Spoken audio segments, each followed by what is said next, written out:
And welcome to the Big Bets on Campus podcast presented by BetMGM. I am your host, Matthew Cox, joined, as always, by my two esteemed cohorts at the three-man weave, Kai McKeon and Jimbo Root, fresh off a Upper Wisconsin trip celebrating his Packers glory in the National Football League playoffs. Kai, we don't talk about that on this show. We talk about college basketball, though. Thank you for joining us. We'll be dropping a new BBOC episode every Wednesday morning. On today's, we're going to talk about the key game of the week. The usual six-pack section still applies, although there is one section that is going to be on ice based on our continued horrid performance. And I'll get to that later. But to start, fellas, how are we? Kai, how are you? I'm good, Matt. I'm excited to talk college basketball. Yep. Jim, any additional thoughts on top of that? Go Pack, go. J-Love, best QB in the league. Let's talk college hoops. Yeah, I kind of agree with that. Well, the one section we're really good at, by the way, guys, is picking live money line doggos. Bark, bark, bark. We were all over Cal last week. SLU, both won in dramatic comeback fashion, thanks to fireball three-point shooting before. Always fun when the team that you bet on makes shots. That is kind of the ultimate.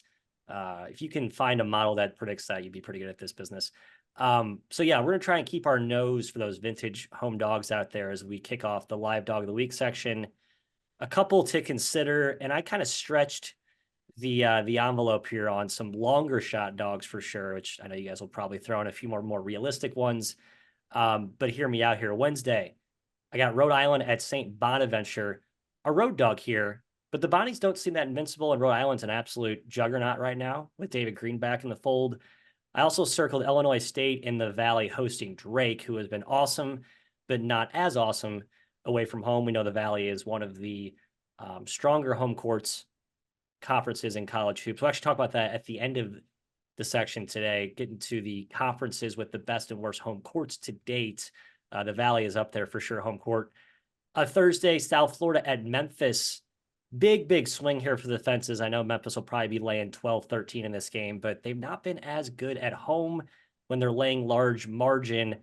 CC UTSA could have probably won that game last week at the FedEx Forum. And then Monmouth going into Drexel, who has not missed a shot since Nam, I guess. But Monmouth's good, and they can play up, and King Rice's kid is awesome. I got four there, Kai, for you. Pick out one of your favorites or throw in one of your own considerations for the live dog of the week. Yeah, and there's only one home dog in your selection here, Matt, but there's really not many home dogs, period, this week, it seems. East Carolina was there against North Texas, but I've sworn off fading North Texas, so that will not be one of mine. Man, I out of your foursome, Illinois State's intriguing. I just think Drake's amazing, and they solidified that by whooping Southern Illinois at Southern Illinois last game, which is very hard to do. Illinois State has not looked great. They just lost to Valpo at home. Not in a hurry to back the Redbirds. I do kind of like the Monmouth game. Monmouth is one of those teams that can get hot in a hurry. You mentioned Xander Rice. And if you want to pick a dog to win outright, you want variance. And hey, Drexel, you're right. They're shooting over their heads. That will come back down to earth eventually. And maybe it does against Monmouth, and maybe Monmouth gets hot. Maybe Monmouth is a good way to go. It's a pretty big spread, be around 9 or 10. But that's probably my favorite of the bunch. Rhode Island, I don't hate either. St. Bonaventure, though, is just a really tough place to play. Yeah, that travel's difficult. Getting out to Olean, especially with the storm sweeping through the East Coast. Maybe they're not really through the entire country. We dealt with that this weekend in Chicago and in, as Matt mentioned, Upper Wisconsin, where I was. I probably will bet Rhode Island spread there. I don't think I buy the money line outright. And that's where I land with South Florida too, Matt. I think it's going to be a competitive game. Memphis, like you mentioned, has been really bad laying big points at home. It's kind of a Penny Hardaway thing. You think of him as like smashing inferior competition, but laying big numbers at home, he's been like a 40% ATS coach. It's been really bad. So I actually like Monmouth the best of them all. It should be a lower possession game. Like you guys mentioned, Drexel's not going to get up and down. So if the shots don't go in and Xander Rice does go nuts for Monmouth on the other end, I think there's a real chance of an upset there. So Monmouth is one I'm going to be betting with the moneyline underdog, Matthew, and then also South Florida for sure on the spread, considering Rhode Island, but I don't think I'm quite going to get there. Matt, worth noting, North South Florida, horrible this year so far on the road. Just they've been bad. 0-2-1 technically ATS, terrible margin, but small sample size, obviously. It's a good point. They have not left the cushy confines of South Florida too often. However, I think they're playing better recently, so I'm sort of encouraged that they could actually rise up here.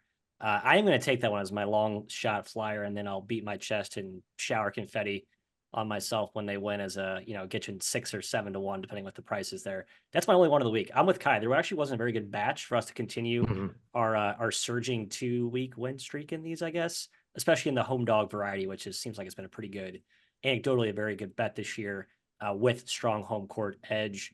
Jim, you did mention the UC, or I'm sorry, you wrote down on the outline UC San Diego at UC Irvine. We'll talk about that. The mid-major game of the week. 2 awesome teams. UC San Diego has been one of the biggest surprises in college basketball. They could be catching 7-8 at Irvine with how good Irvine's been. Pretty good money line dog value there. I'm not playing that. My only official play is USF for the record. Kyle, what's your official ledger read? I'm going Monmouth, but I like the UC San Diego side for Jim. And the reason is I keep fading UC San Diego and they keep crushing me. I'm giving in, man. They got some power conference level players on this team, clearly a ton of talent. Bryce Pope's been ridiculous. This offense has to slow down eventually, but heck, maybe it doesn't for another game. Maybe they can pull the upset here at Irvine. Yeah, I'm taking UC San Diego. We can dive into the X's and O's of that game later in the mid-major game of the week section, like you mentioned. But since Tyler McGee got eligible with the 2-time transfer rule being sent to, whatever, he's 21 of 51 from 3 in 7 games.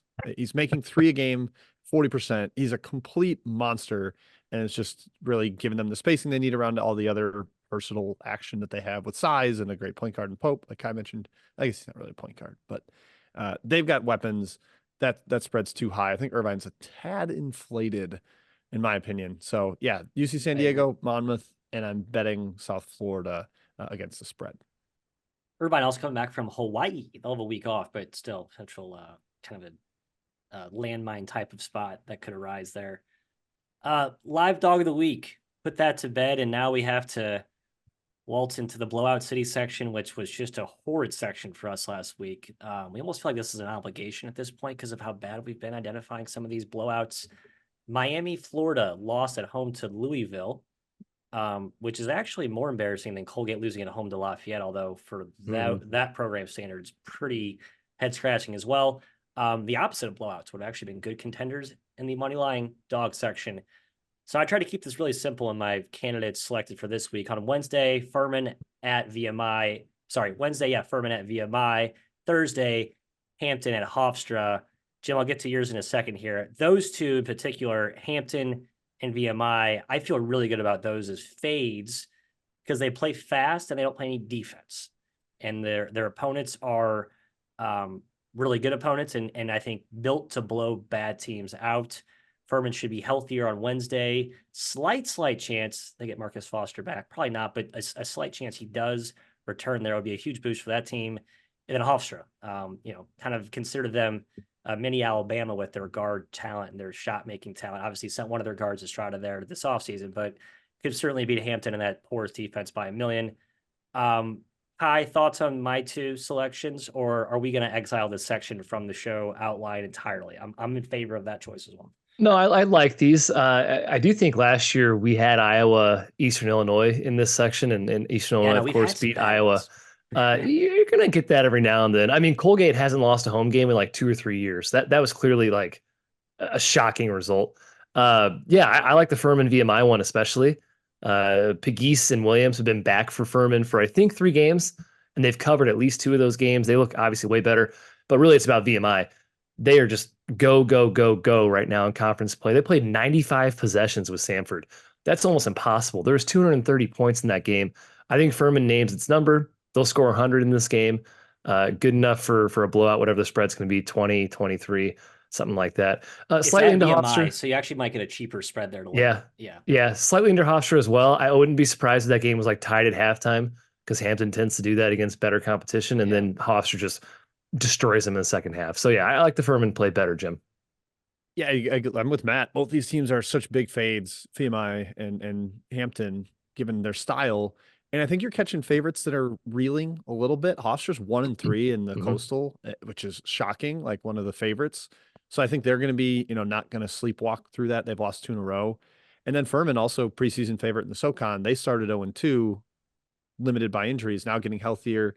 May or may not get Foster back in the lineup, but I think you're getting a very focused version of them as well. They covered against the Citadel. They covered against East Tennessee State. I think they can do the same against a mega young VMI team that is just kind of, I don't know what they're doing, Matt. Like, they've hit the gas pedal in league play, and they're just having fun out there, I guess. Yeah, just a quick note back to, sorry, I was just looking at this Jim schedule for Hampton. They played Monday. They play Thursday against Hofstra, as I just mentioned, and they play at Monmouth on Saturday. So if we fail you on Hofstra, maybe just go back to the well on Saturday with King Rice and the boys in West Long Branch at home. They've been a pretty good home favorite. We saw them take Northeastern to the woodshed last weekend. So, Jim, I'm going to disavow your last consideration here. Liberty potentially as a blowout candidate against FIU, which has zero concept of discipline or organization. They live in and flourish in chaos, but Liberty has no tolerance for that. I'm just kind of out on Liberty overall. I've just been soured by their last few games. I officially put them on my do not bet unless really, really good reason list.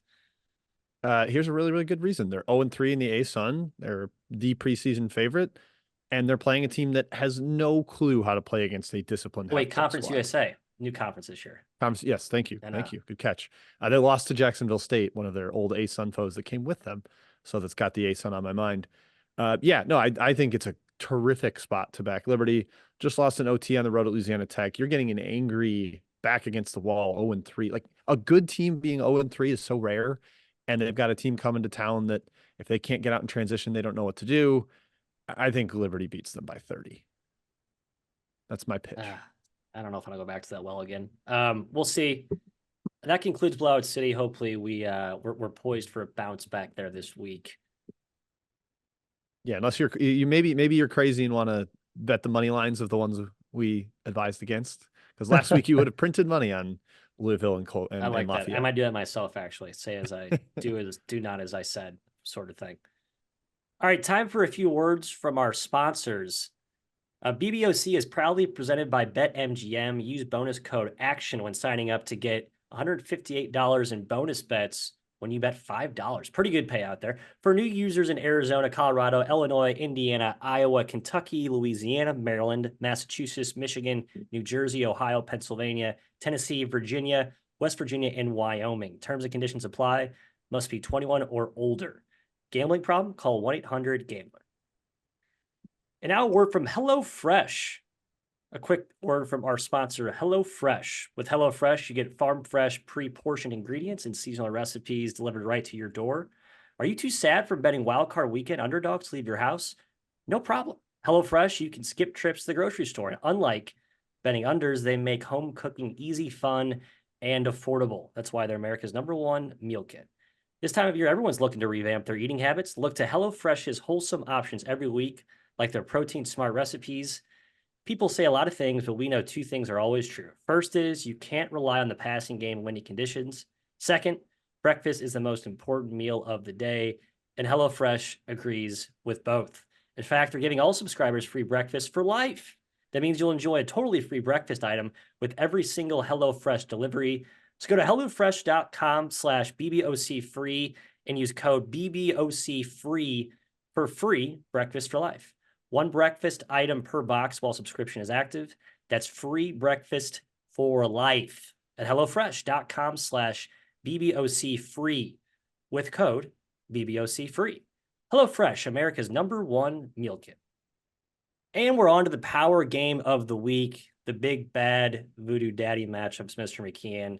A lot on Wednesday, a little lighter on Thursday, and super light on Friday, except for those of you Big Ten fanatics out there. You guys have kind of hijacked the Friday, Sunday slot, so good for you. But we will not be talking Friday to Wednesday. The 4 best: Creighton at UConn, Mississippi State at Kentucky, Nevada at San Diego State. All of those around 5-point spreads, by the way. Home team going to be roughly laying 5 per KenPom. We'll see where the market opens. And then Houston hosting Texas Tech in Big 12 country. Thursday, we have Illinois at Michigan and Oregon at Colorado out on the West Coast. Those are kind of the 6 best games I identified I have a couple takes, probably plays, I think, in two of these, Kai. Is there anyone that sticks out to you as a great, juicy spot? Team you want to back versus team you want to fade? Good matchup angle, whatever catches your eye. Yeah, I actually considered Creighton against UConn in the live dog section. I know we're going to UConn and they might get Kling Kong back, which apparently is his nickname that just formed like a week ago. Everyone's using that name now. I'm here for it. It's fine. Yeah, whatever. Yeah, he was seen, Donovan Clingan was seen warming up pretty actively last game. So speculation is he returns. I just think this Creighton team's really good. And 5 points is a lot, especially if Clingan is not all the way back and maybe on a limit cap. But Matt, I think the game I like better in this section is Mississippi State, weirdly enough. Tolu Smith back for, I think, his fourth or fifth game, certainly getting more ramped up as we go along. They're coming off that tough Alabama loss. I think it's a good spot for them to bounce back. Physical style of play, beat up the younger Kentucky team. So that's probably my favorite of the bunch you mentioned. Yeah, Tiero maybe still out for Kentucky. He's been a really important, like, jack of all trades type piece for them. So take him out. Maybe you got a little bit of an edge tilting towards Mississippi State. Kai, I'm with you on maybe backing Creighton. If that game gets bet up when Klingon gets in or something, you get it up to like 7. It is a little spooky to back these really good Big East teams in their monster home environments, but I'll take a hard look at Creighton there. Matt, I'm going to disavow one thing, including Michigan in this section. Why do they belong here? That team is under 500. Get them out. Not a worthy inclusion in the power game of the week. I'm throwing heaping shade at that program right now. I just felt like just because of their their national championship, Jim, we had to football school. Them, yeah, exactly. Yeah. So had to appease the current championship vibes that they are exuding there. I love Colorado here at home. That was the one I wanted to hit on. I just think that they've been a different team at home. Very simply, they're healthier. And Oregon, as they step up in class on the road in altitude, I'm curious to see how they handle the size. And Jim, you kind of talked about it. The Buffs defense really impressed me in stretches when they had all their able bodies out there, especially Kobe Williams. I think that length could actually bother the scintillating guards of Oregon right now. But fading Oregon has been a terrible investment this season, so maybe those will be my famous last words. And I think they handle the size by having Napoli Dante back. He played like 22 minutes over the weekend. Yeah, that's going to give them a major paint boost. I think spot wise, it's a terrific spot for Colorado. Yeah, gosh, man, I don't want to back Colorado after the USC game. Colorado should have won that game by 30. Just looking at the paper, and they were lucky to get out of there alive. And Oregon's been incredible, so that's a stay away from me. My favorite bet of the batch here, Matt, is San Diego State at home. They just lost, got kind of punked at New Mexico on the road. Get back home. Nevada has been a little shaky getting into league play. They lost at home to Boise State. It might have been at Boise State. But I think that's going to be an awesome home environment team looking to get right after a really poor second half at the pit. So I like San Diego State. I think that's my favorite bet of this 6-pack. Agree. The Wolfpack are just kind of sell high for me. I think they're really good. I just think they're a little bit overpriced. They can't possibly play any better. I think we all agree there. And conference play, they're really good coaches in this league. I think you're starting to see some of the scouting nuances work against some of these favorites who have maybe played above their heads to start. We saw in that Boise Nevada game, really good scheming by Rice against Blackshear, which is a key part to what Nevada does on offense. Got to think Brian Dutcher will have something good drawn up in the playbook for the pack. But yep, I'm with you, Jim. I like the Aztecs and I like Colorado. Sorry. You're going to run Dante off the floor, Eddie Lampkin and company. Final thoughts? No, we're going mid-mages. Talking the middlemen, not the mids. That's disrespectful, Kai. There are no great ones on Wednesday, but we have an awesome one Thursday. Maybe one of the best mid-major tilts of the season in the true mid-major fashion. In Big Sky Country, Weber State is hosting Eastern Washington. KenPom has this as Weber -5. I think it should open somewhere around there, maybe a little bit less, given how good Eastern Washington's been. For those who don't remember or didn't follow, this is kind of a deja vu of Eastern Washington's season last year. Under David Riley, they went absolutely scorched earth through the conference. I think racked it up a 16-0 record before kind of faltering down the stretch. They're basically running back that exact same script this season after a tough non-con schedule. Weber's awesome, though, too, on the other side. Dylan Jones, a bona fide pro. At home, certainly tough place to go in and play at altitude, Kai. A lot of good matchup angles here. What's your take on this gun? I'm 100% bought in on Eastern Washington. I think they're an incredible team, and they're just flourishing right now in Big Sky play. Number one on defense and offense in the league, and I don't really think it's a fluke either way. They're buckling down. They have tons of size to throw at Jones, and I believe David Riley still employs the 1-3-1 zone looks as well for Eastern Washington. Make Weber become shooters. It's a pretty good strategy to beating them. They can shoot. That's not their preferred method of scoring. And offensively, I buy the hot shooting. I buy the offensive looks, the lineup combinations they can put out on the floor. I'm just all over this team right now. +5, I would take. I don't think we're going to get that though, Jim, unfortunately. Yeah, I'm with you on that number. Eastern Washington's just undervalued still. They started the year playing in order at Utah, Mississippi, Cincinnati, Stanford. As you might know, those are not close together. So they were running around all over the country, came back home and whooped Walla Walla, and then went to Utah or Washington State and USC. Poor Walla. Tough spot there. Walla. But yeah, 6 games against power competition on the road, some in just random parts of the country. I think that kind of knocked down what Eastern Washington actually was. And as they've gotten into playing more similar caliber competition, i.e. their Big Sky foes and the Summit League Challenge, they've won 5 in a row against that caliber of team. We're just seeing what Eastern Washington really is, Matt. And I know the D is a tough place to play. We were back home coming off 2 losses. That spot scares me a little bit, but man, if you're going to give me 5, I'm going to have to take that. I think this is like a coin flip type game. I agree. I'll probably be on Eastern Washington here. I think Kai brought up just how much we love EWU in general. To your zone point, 20% of possessions they're playing zone this year. That's up from 13% last year. That's top 30 in the country. I'm inclined to think that was mostly against the big boys. They probably are going to be more open to playing more man against Weber. But the key to stopping Weber among Dylan Jones is stopping Blaze Threat, who's been kind of their X factor. Maybe zone's a good way to take him out of what he does. He did not have good games on the road, either of those 2 losses over the weekend. So perhaps a blueprint for Mr. Riley and company and the Eagles to go on the road and get a big win there and the Big Sky. And we alluded to this next game earlier in the program, but UC San Diego at UC Irvine. I think the general narrative with this one from a bettor's perspective is like, we've all seen UC San Diego just go completely nuclear, off the chart good. And the prices in the market that you're getting, they're never, it gets cheaper and cheaper, sorry, more expensive by the day. Now you finally get an opportunity, I think, to back them with a palatable price, Kai. KenPom has an 8. I bet the market opens it a little bit lower, but not much. It's going to be tough to say. Again, we mentioned the spots for Irvine coming back from Hawaii with the week off, UC San Diego with less time to prep, but easier to travel. What's your angle here? Yeah, I just think UC San Diego is a well-built team. They don't play like anybody under 6'3", 6'4". They're have length all over the floor. They have guys that have played at higher levels, like Jerron Brooks was in the Pac-12, a couple years ago. They're just a good team. And Eric Olin, their coach, he's proven time and time again that he sort of outperforms expectations, at least in the 4 years he's been in D1. And again, I've surrendered to this team. They didn't always look great in the non-con, but recently they've really put it together.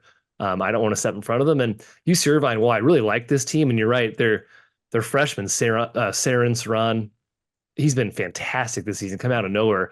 I just think they're at the top of their value in the market, and 8 points is a ton to cover in what should be a really competitive game. Yeah, I think we've already seen the value of Irvine be too high in league play. They haven't covered. They've struggled to do that. Whereas UC San Diego, since they got Mr. Fireball McGee, I mentioned 21 of 51 from 3 in 7 games. They're 7-0 against the spread with him in the lineup. They have been just reeling off great performance after great performance. Mark is having a hard time adjusting to just how good they are. And they're good on both ends. Kai mentioned the size. They don't have anybody you can pick on defensively. Crockrell's a nice little quick get into gaps point guard for UC Irvine, but I think you can attack him defensively. And Matt, you got a little revenge game here for your boy Shimanga coming from Shimanga. Irvine, How do you say it? right? Chimichanga? Shimanga? Yeah, Shimanga. Yeah, you're right. It's a 2-year removed revenge game. I feel like the revenge juices would have been flowing strongest last year. But now that he's back and healthy this year, sure, he wants to be his old team. They did beat UC Irvine last year, so they have conquered this demon within the last calendar year. But there's a lot more on the table this season. Both teams sitting at a perfect 5-0. And again, just to reiterate, UC Irvine 0-3 at home against the spread in conference. Just as Jim mentioned, they've not been the same team. Go Tritons. Go Tritons. I'll be betting them on the money line too. Tritons, no, not Tritons. To the Trashman pick of the week. And yes, the trash pile continues to stay lean. I think I might rename this section the Army pick or trash pick of the week, as they are now a fixture in this section. They lost to Loyola over the weekend, 71-65, but look at their possession counts. Every game has been uglier than the prior. The only chance they have to go over is if they make shots. They did kind of shoot over their heads in that one, but they play Colgate, lo and behold, this Wednesday. Now, obviously, any game with Colgate doesn't really qualify for trash and pick of the week, but given Colgate's trash effort last weekend, I thought it was only fair to include them in a pinned matchup against Army. Should be a kind of a low total relative to what we're used to seeing from these two programs. But yeah, the Trashman pick of the week is an Army fixture section now. Kai, do you have any angle in a Colgate versus Army handicap? I'd say buyer beware on taking Army unders, though. Just despite the pace, they've had 3 straight go over. The efficiency is too high in these games, and that's a combination of this team shoots a ton of threes and they can get hot, and even being somewhat competent from there is enough to overcome these totals that are in the mid to low 120s. Secondly, their defense is terrible. Opponents can score easily, and that's going to be the case with Colgate, or at least should be on Wednesday. I would lean towards the over in this game, and I've taken a few Army unders, but Colgate, they're going to play faster in Patriot play. They know they're the better team in all these games, and they're going to score at will against Army. They should score inside here, right? That's what I was thinking about Colgate. Actually, inside, outside, doesn't matter. They can do whatever they want. So I would lean towards the over, if anything, in this game. Gosh, 6 points. That's really the spread. It won't be, Jim, but you have to go Colgate. Yeah, I bet it's like 8.5. Yeah. And I will still bet Colgate. I'm going to bet Colgate almost every Patriot game, probably every Patriot game. I know they lost at home to Lafayette, but they're also 3-1 against the spread in league play. So I will take 75% if it means they drop one completely embarrassingly every once in a while. They're just better than their opponents. They played a pretty tough non-league slate, got blown out a few times. We're figuring out their wing rotation. Still kind of are. Louis Jacques has been solid, but they're not like, they don't have that killer on the wing that they've had in the past, but they're dominant inside, and they have a terrific sophomore point guard in Braden Smith. So, Matt, as Army is still mega young and inconsistent, I will go with the proven league juggernaut here, and I'll be betting Colgate. Shame on me for picking on our ground troops multiple weeks in a row in this section. But the other one I had for consideration, by the way, was UTEP hosting Middle Tennessee. 2 teams I think have kind of waved the white flags on their That's a good one. It's a really good one at all. Ugly offenses. Yeah. KenPom has that total, I think, at 120, 123, if I can do that. Yeah, 123. I would go under. Those are 2 of the 4 worst ATS teams in the country this year. UTEP's the worst. Middle Tennessee's the 4th worst in the country. Both been bad. Injuries have not helped Middle Tennessee, and an inability to shoot at all has hurt UTEP. So, all right, the spotlight section, looking at splits, macro conference splits, home versus road, courtesy of BetLabs. Action BetLabs, a great tool that we're all rabid users of. Breaking down which teams or which conferences have had the strongest home court since conference play began, which has had the, I guess, worst home court or most road-friendly environments. We'll also look at some favorites versus dogs, looking at leagues that have had the most parity versus leagues that have had the haves and the have-nots. Starting with home. Best home conferences, to no surprise of anyone, the Big Ten. Currently 23-15 against the number. If I have my, if I did my math right there with the handy Andy BetLabs tool, just a continuation of multiple years of just winning on the road, and covering on the road is extremely hard in each of these leagues. SEC's at 14-7 this year. No surprise there either. The artist formerly known as the Colonial, the Coastal Athletic Association, at 18-11 are home teams so far. Kind of surprised me, but then you think about how the league's been altered a little bit the last couple of years. There's new members, the geographic territory spans a kind of a wider footprint than it used to. You can understand that it also just could be very early, small sample size variance. Campbell has been kind of an ATS darling at home this year, just to keep an eye on that one going forward in the Coastal. And then best of the rest, WCC at 11-5, Big Sky 11-6, and Big 12 13-8 are the home teams there. Fellas, any of those leagues jump out at you or any observations? Well, the sample size is wrong. SEC 21 games. There's been way more than that this season. So I think we need to check the Bet Labs stats there, Mr. Cox. Hold on here. Have there? I don't know. There's sure every team's played 3 games. Yeah, but then you got to cut that number in half. So 14 teams played 3 games. That's 42 games, but they've each played each other. So 21 games. Boom. Wow. Jim dunking on me. Okay. We're good. Rachel, on the head. On the head. Hey, I'm just trying to get the audience the correct stats out there. I'm looking out for you I'll be guys. honest, I wanted to pile on you there too, but I had the exact same double take before we started the show, about 5 minutes. And I realized that's right. And I think just another great endorsement for Bet Labs. Go out there and purchase it if you're not already Fantastic. in action. I shouldn't have doubted Bet Labs. Shame on me. No surprises here, Matt. No surprises. Yeah, especially Big 10 SEC. Yeah. And we talked a little bit too, maybe not in detail on this particular show, but about how these hype home dog spots where you're getting an incredible crowd effort. We've seen those in the Big 12, Iowa State, TCU taking down Houston, UCF taking down Kansas. Love those home dog spots there. I think the SEC's had a couple. Arkansas getting smashed at home against Auburn notwithstanding. And then Big 10 too. Yeah. Like you find those teams catching a few points with the swelling of the crowd and the emotion. I think that is super, super helpful. The mid-major one's a little harder to clock. I mean, maybe the Travel and the Big Sky, WCC as well, but those are very small samples, sub 20 games. So not going to jump on those. I do think those power conference teams finding those really good spots is a winning strategy going home. And for the best road leagues, I guess, great way to say that. But the one exception to the power conference thing, again, could be small sample size. Road teams. This shocks me. Big East, shocking. Yep. Yeah, 19 and 13 are road teams against the number so far in Big East play. Now you have some clustered travel there in the Northeast, but still, we've seen some road teams just play well. I mean, just outright. There's some injuries that have kind of decimated some good, really strong home teams, right? UConn's gone through it. Marquette's going through it. The Butler win at Marquette. Yep. Yeah, Providence as well. So there is some of that at play here. But yeah, just something to note. Big East, not saying it's gone away, but the road teams have been very feisty to date. The Sun Belt is 16-9, all road teams in that conference. Very strong home last year, I believe. So a pretty strong pendulum swing this season. And then Big West, 17 and 13, nothing really strong. And everyone else has been either at par or worse. Point being, home's been good this year, right? Home court value has been playing really well in almost all these leagues for a very slight for a very few exceptions, as we just mentioned there.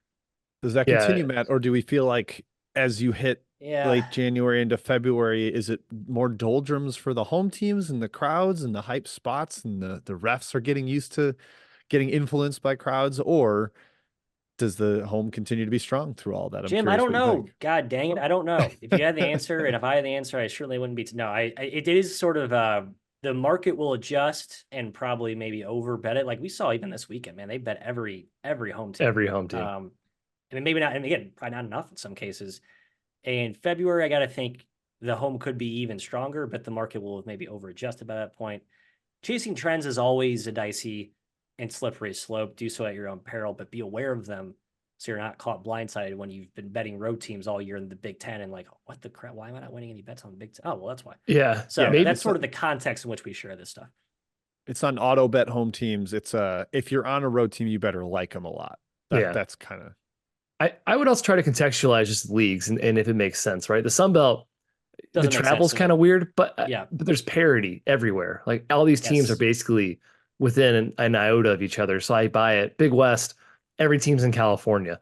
Travel's not that bad, right? So those kind of make sense to me. The Big East one, we said it, doesn't make sense unless it's DePaul and Georgetown. Even then, Georgetown's like 1-2 against the spread at home. They're not rolling over. DePaul is. But those type of things I try to think about. I'm like, okay, is this just a sample size error or is this, a lasting quote unquote trend or something that there's a reason to it, right? Not just a blind sample size sort of thing. Have to be able to rationalize it and explain why it's relevant. Like there's some trends out there that people sell constantly and there's no logic behind them. So make sure you're thinking things through. Yeah. Speaking of parity, let's get to the leagues where underdogs have performed the best. And this is going to be largely correlated with road teams, obviously, but still, three that jumped out to me at the top of the list were three teams, just really competitive leagues with a very clear, strong middle mush, but then not a ton at the top, but not a ton of dead weight fat at the bottom either. The Pac-12 underdogs are 23-10 in their swan song season. So everyone is fighting tooth and nail to the end in that league this year. And just in general, you've seen like even Arizona look vulnerable. You've seen, the expected favorites not be as dominant as we would have thought so far. The A10 at 19-8 against the number are road teams. That makes total sense to me. Not road teams, underdogs. I'm sorry, underdogs. Thank you, underdogs. Yep. Other than Dayton, I mean, everyone's just pretty good in that conference to really good. 12 teams are between 90 and 190 on KenPom. So it's like that'll do it. Margins. Yeah. Fordham is pretty good, and they might be the worst in that league. That's just kind of the context. It's probably LaSalle at this point, but still, there's really no just complete auto victories at any point in the schedule there. And then the MAC, the Mid-American, another very parity-ridden league, especially this season. I just think there's a lot of talent experience during this offseason. There is going to be a general reshuffling of the guard, and like teams like Central Michigan are like kind of good. Eastern Michigan's winning a game or two. Yeah, I mean, compared to the past, Matt, this is like, okay, Kent State, Toledo, Ohio, Akron, and then the rest. Everybody else, yes. And Ohio's got 3 league losses already. Kent State's got 3 league losses already. Like, there is much more parity in that conference this year. And honestly, that like just clicked for me over this weekend. Like just looking at some of that and some of the dog records, like, oh, there's more evenly balanced teams going on in the MAC right now, and had to adjust my betting strategy accordingly. I mean, Toledo, they are 4-0, but they won by 4 at home against Miami of Ohio last week. And then they just recently skated by Ball State at home too. So, I mean, like the Rocket Ships who beat everybody by 20 last year are still really good, but not as nuclear as we've seen. Fellas, that is all our program has for today. Thank you for stopping by. Come back next week and join us on another episode of the Big Bets on Campus.